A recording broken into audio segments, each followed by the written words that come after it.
Do you have any common fears or misconceptions about AI? Just no different than the internet in the 90s. It's no different than using email in the early Right. It's just a matter of adapting. It's a matter of learning, adapting and learning. But what I mean by that is like people were so, what's this internet? It had already existed, but we didn't know it. They see what the hell emails, but and then it's like if you don't use it, you're gonna get left. But there are people out.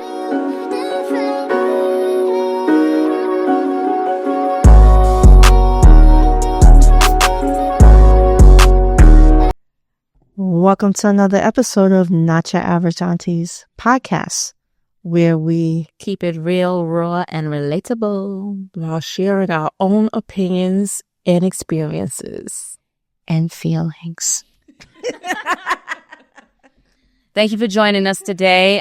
This topic is, I don't know, it's a topic that we will see probably more of in the coming months, years, days, everything. We're seeing so much of it within the last few years. But it's about artificial intelligence and why people are scared of it, how you can use it to your advantage. And the reality is it's not going anywhere. So I want to just talk about it. Do you have any common fears or misconceptions about AI? Just eliminating the human interaction. Mm-hmm.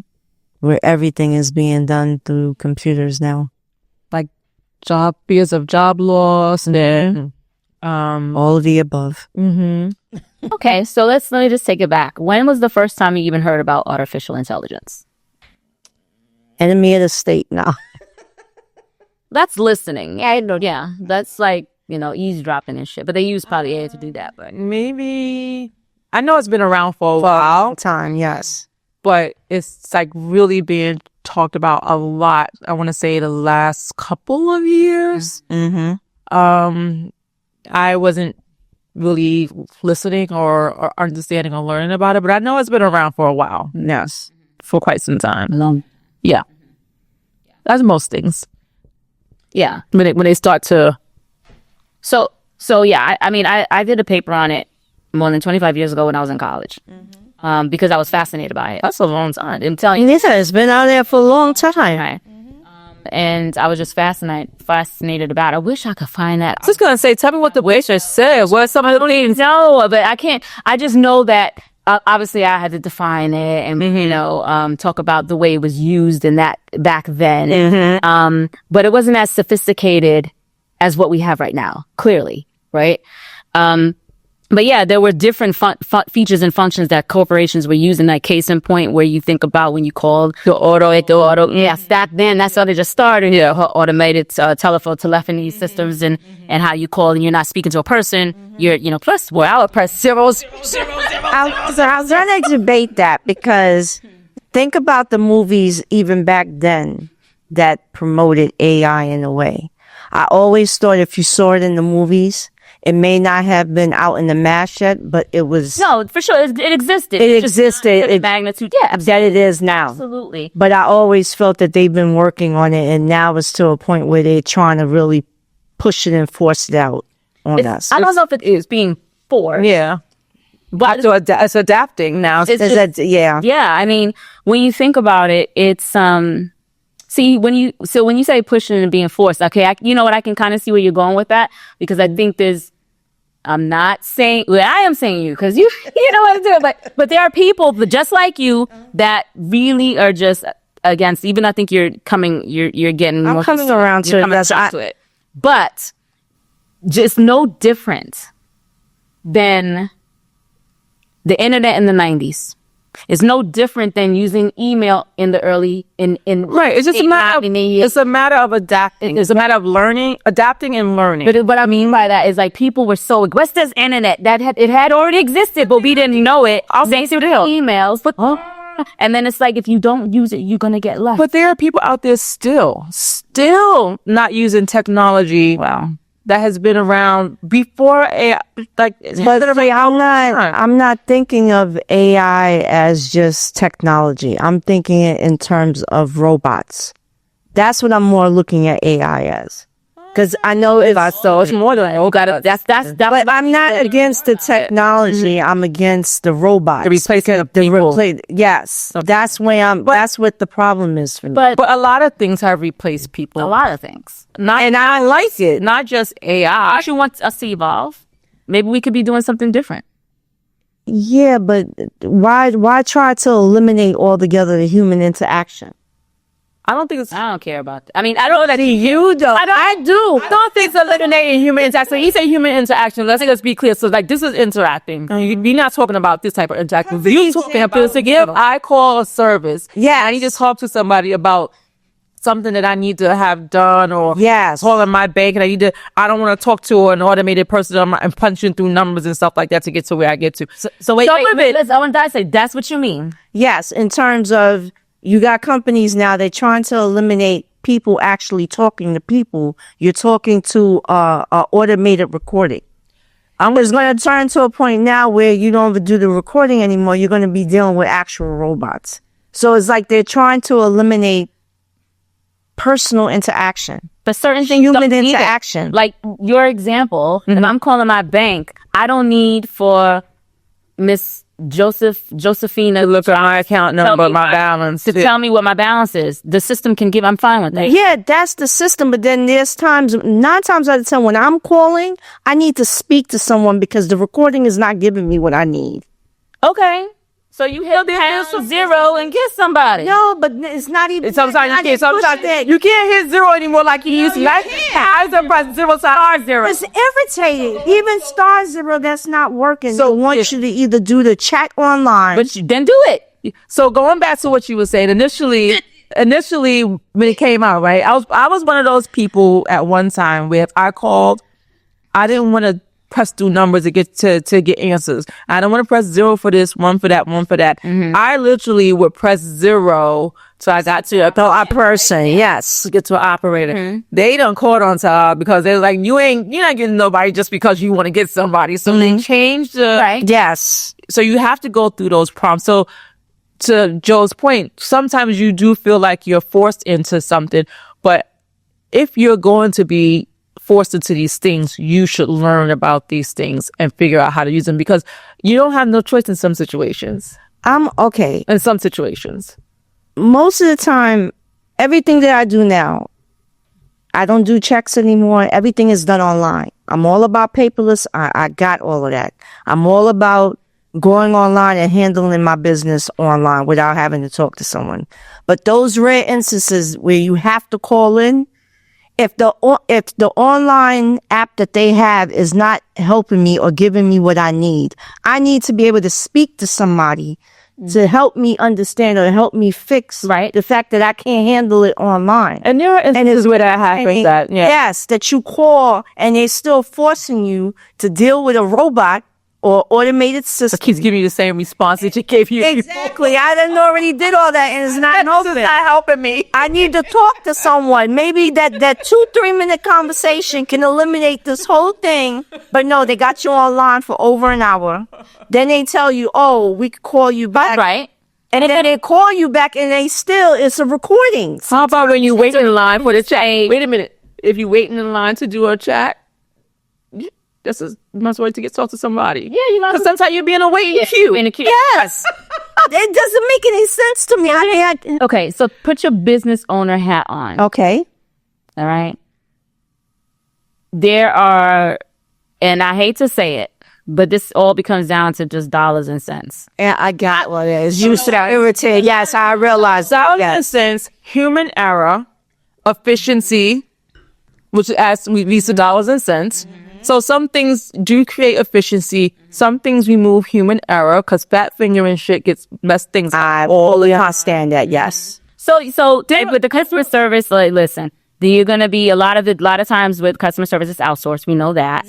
And then they adapt. They have the AI piece as part of that, right? So that's when you have the chat features and all that stuff. So that's fine. I think that yes, there'll be certain jobs that might be eliminated. But not all of them. I think that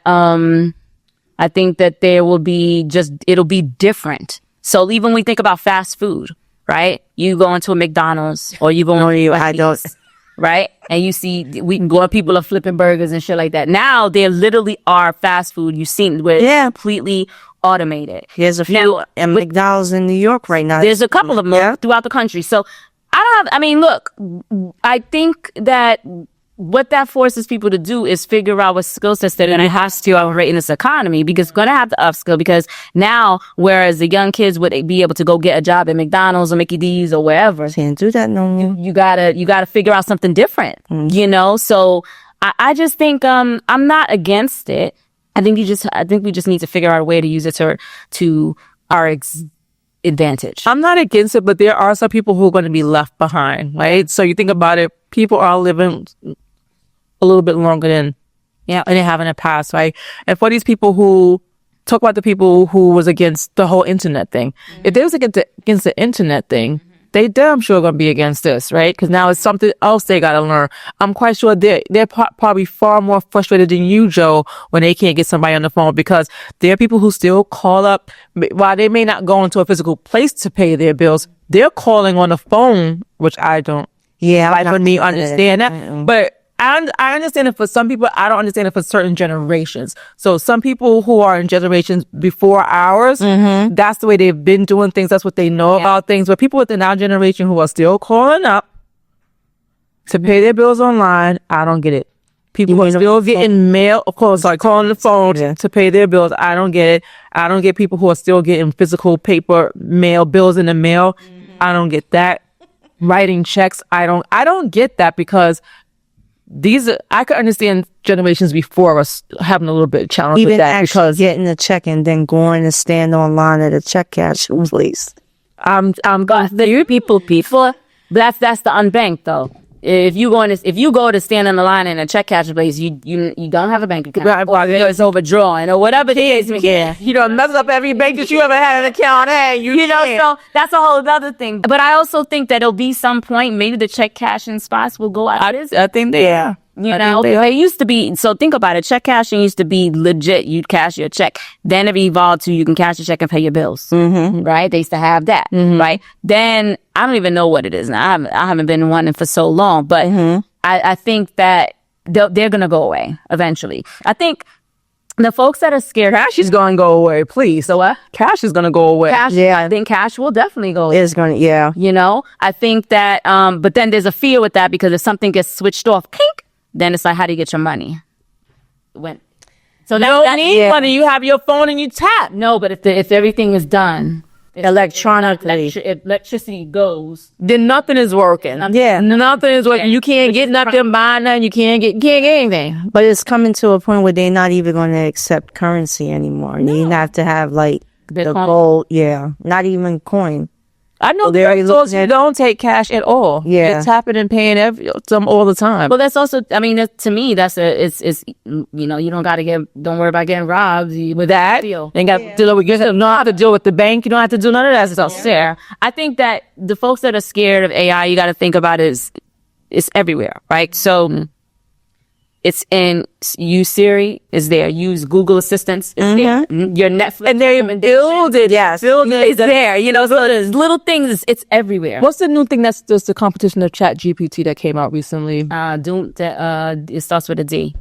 DeepSeek. Yeah. Right. So, and there's going to be many variations of different AI assistants that can help people. Right. So there's so many. Even with movies, you have like the way it's affecting the film industry. To your point, there'll be people that will lose their jobs, right? So the folks that are doing the graphics and stuff, like now, first of all, they've been doing it forever. Because if you really look at Titanic and all those folks in the water, that's a lot of that. Oh yeah, right. So, but now it's getting more sophisticated. There's an app called Sora, I think it's Sora, where it does a lot of those graphics. It does a lot of the simulations of people walking and stuff like that. So then you may not need extras in movies. So that it does affect. I'm not taking away from that. It does affect that, which means that people are going to have to pivot and figure out, okay, so do I start, if I want to be an actor, do I, some of them have started off as extras here and there. It's like, ooh, maybe I need to up my game to get a part. Or do I need to do? Or do I just create my own stuff and throw it up on Tubi? Because there's other ways. Yeah, of course. All the time. Likes the cat.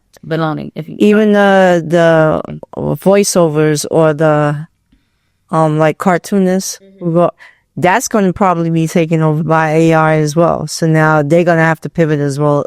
I see that. So y'all talk about all these realms and the arts and stuff like that. Do you think AI could replace creativity? I think at some point, personally, I think it won't replace it holistically because you're gonna still need the brain behind it. You're gonna need the brain behind it, and unless it gets to a point where it evolves it's so sophisticated that it can create stories right now, right? Yeah, but somebody has to input the prompts for the Right, be something. So you need that, but who knows? To Joe's point, the Terminator's coming. It's gonna get us. And we I might. don't think it's going to eliminate it altogether because, as Kara said, you need the brain behind the creativity. It'll probably just invoke more people to look at the AI piece of it and use that as their creative tool versus the actual paper and paint and pencils and all that other good stuff. But You could do it now online. different. Yeah, there still needs to be the thought needs to come from somebody. Yeah. To happen. The fear I have with AI is the fraudsters. Oh, yeah. Yes, that's a big one. And more so for, like I said, I keep talking about the generations before us because they are the most vulnerable. Yeah. Okay. And you hear about things each and every day. And this is not even just, and these are actually still humans doing this to these people. But when you bring AI into the mix, it could only just add to it. Yeah. That's my thing with the AI. It's gonna get. I think it's gonna get worse. Like I always make the joke, like with the cheaters and the pictures. You know, that's not me. I wouldn't me. You know, it's gonna be so. But it's gonna happen because the voice. You know, people they can assimilate your voice, and so it's a lot that can happen Behind, yeah. and which again. When you think like about the voice simulation and people getting scammed because, you know, they think their kid was abducted and then they call them on the phone. They're like, give me so-and-so because Johnny, you know, give me $30,000 or Johnny's gone. And I think, and then the parent hears Johnny talking whereas Johnny is chilling with his girlfriend, right? Those situations do occur. I think we're going to hear more about those. But I also think that families should have a safe word. And it sounds crazy, but you should. I think that should have been forever. That should have been. That should have been always. Not just like AI, but I feel like we should have always had a safe word in families because even before that, when people used to snatch your kid off the street because you know people didn't teach their kids that you got to be careful of this person and that person. I think safe words should have always existed. Had a safe word because you just don't know, like. You just don't know. Yeah. And it's going to get more sophisticated and people are, listen, I literally can wake up to 10 to 15 text messages of scammers trying to scam bullshit. And then now with the emails, the 5 emails, and it's like, what are you trying? Right. You know, but 5 emails? Totally, but it's scamming emails. Telling you here's your invoice for something. You don't play with those. Okay. I don't even, you know, but they try. And guess what? They are very persistent. They're just persistent as a fashion over text. Or Jay, you won $5 million. Just do this and out. Child, so the thing is, on that front, yes, it can get a little crazy. So I think people need to be wary of that. But I also think the dark side is jobs will be eliminated. All of them, no. But I think we definitely have to learn how to pivot. Yeah. You can't fight it. Do you think AI can ever adopt true emotions? I think so. Yes, I think so. I think they could do it now. You can literally have ChatGPT talk like a girl from Brooklyn. You literally can have it do that. Scary. You can train it up and say, there's ways that you can speak your prompts into ChatGPT. And then it can talk back to you depending on what version you have. Yep. It can speak back to you. And you can say, I want you to sound like a girl from the Bronx. And it will adapt the vernacular from a girl from Brooklyn. It can happen. Case in point, the GPS or Alexa, how they be showing those. The voices. Yeah, but I even think that, so that's one thing because those sometimes are pre-programmed, right? But this on the Johnny on the spot, it's crazy. Yeah. Right? So it can happen. It's definitely nuanced. I'm telling you, it's sophisticated. Now, there are some wacky things too. So sometimes like the college kids use it to cheat and stuff like that and all that, right? There's some wacky things that can happen too when you ask it something. It's like, that's not quite what I want, So you need to like be very specific in how you phrase your prompts and all that stuff, because sometimes it spits out. Sometimes it only spits out what was able to collect off the internet, and if it's on the internet it's crap, then that's an issue you're gonna get, right? So, I think it's sophisticated, but it's still got a pretty long runway. Have you used it to make your life easier, and what have you, and in what ways? If I have a thought that I want to like flesh out, like I can use it to flesh out a thought that I have and or brainstorm an idea or research a law.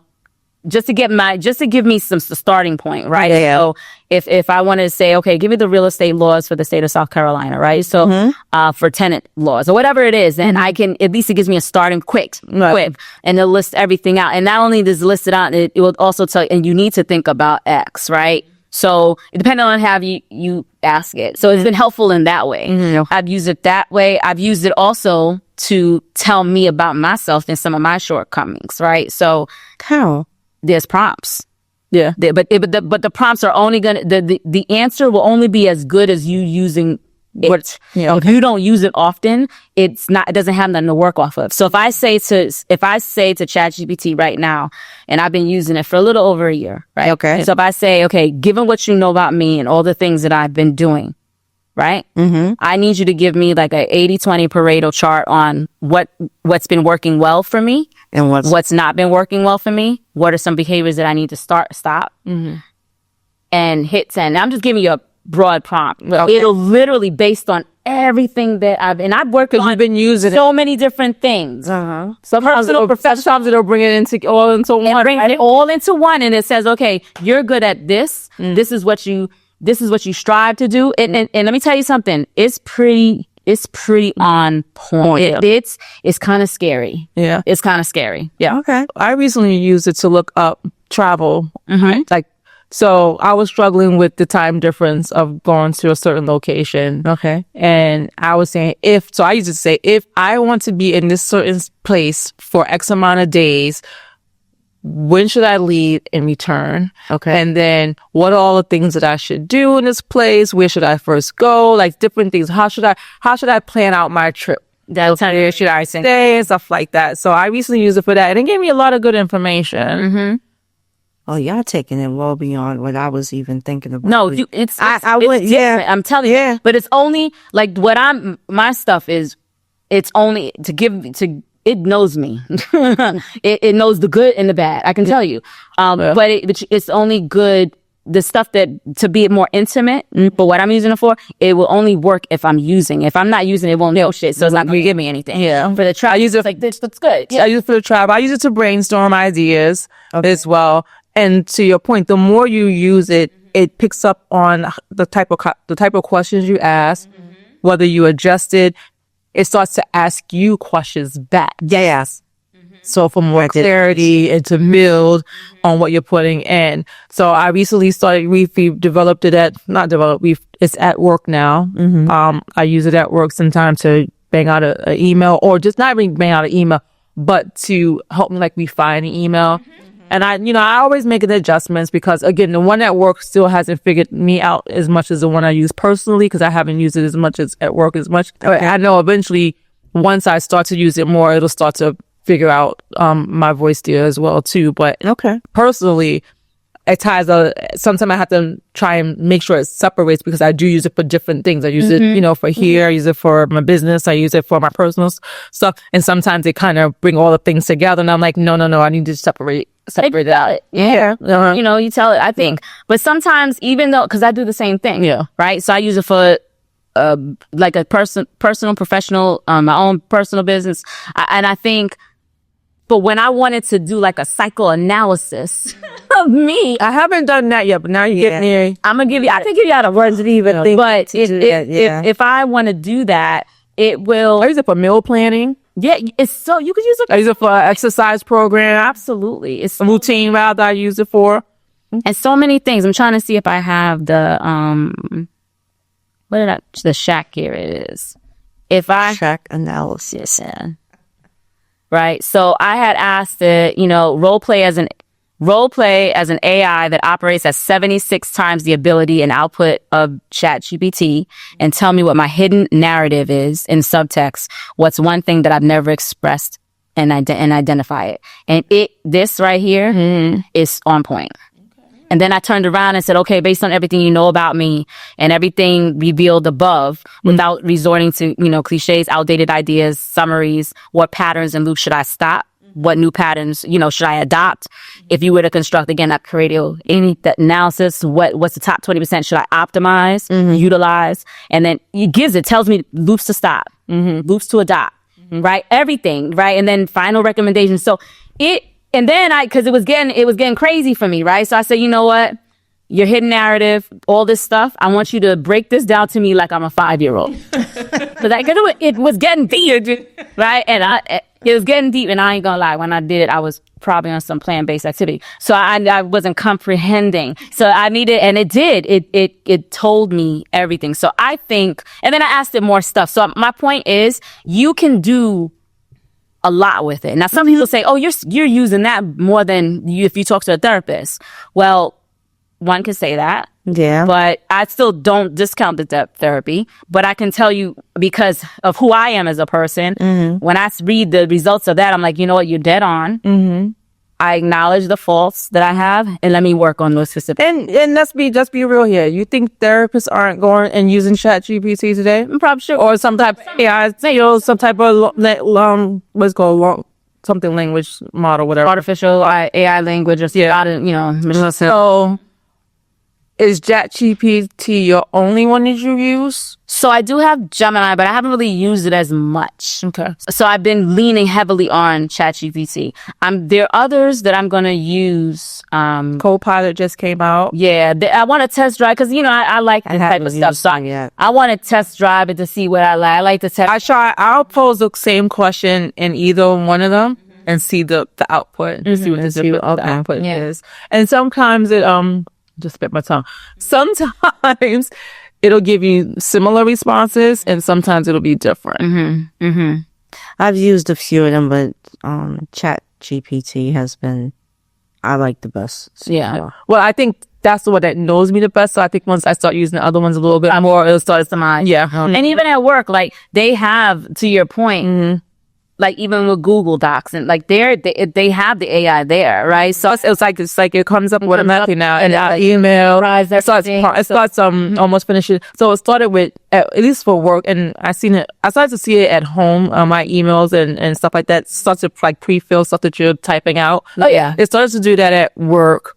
The only time it gets on my nerves is when it starts to put the people in the email and the two fields not the right person. The thing that annoys me. But I pay attention to that now. I got caught out there more than enough times I want to care to say. But now you'll see as you're typing, it starts to prompt things, and it'll put the little the symbol for AI, so you can click on it. Okay. And it'll automatically take what you started to type into the tool. You can revise. So there's different ways it can definitely be used, which is interesting, even from a recruitment perspective, because a lot of people will, when you have companies that will ask certain questions on application, they will see this, if they're sophisticated enough, they'll even say, if you're using AI, you need to tell me right now. One application, I know a company that did that, and they'll do certain things like type in Buggle bots or something to make sure you're paying attention. Because a lot of people, when they're answering certain questions, they're going to go to ChatGPT to try to, and it's going to all be what people fail to realize when you do that.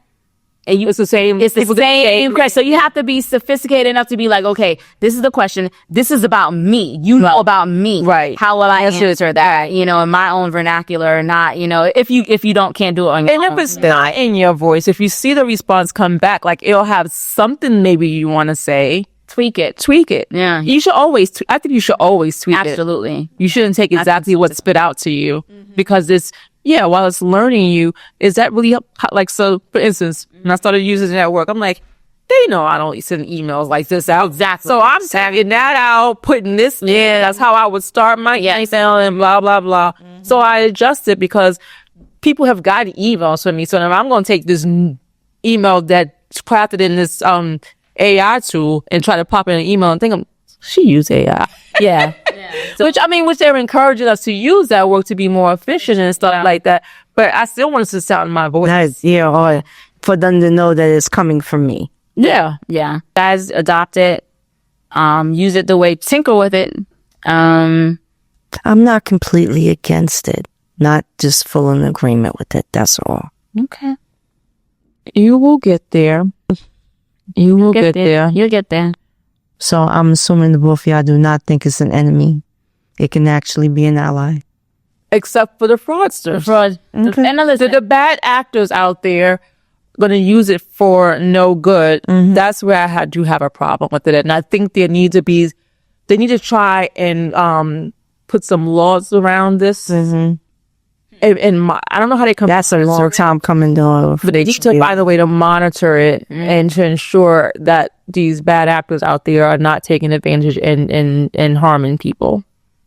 yeah, that's going to be problematic. But I wonder if it's going to be considered cyber attack. Or, It can, if they're using it in a way to be I'm fraudulent. Sure they're going to have another. Yeah. absolutely. But guys, if you haven't tested it out, which I'm pretty sure, I think a lot of our core audience probably has. Have already. Yeah. But just, listen, you pivot, figure out ways where you can pivot and grow with it. And I would say, and if you have family members who are seniors and elders, educate them, help them understand Yep. that there are bad actors out there, and just try to protect your loved ones, because that's my biggest fear about AI. I'm not against it. I think it has very good benefits, but I do fear for people who are vulnerable and can get caught up in some bad behavior by others. agreed. And so, cheers. Cheers, everybody. Cheers.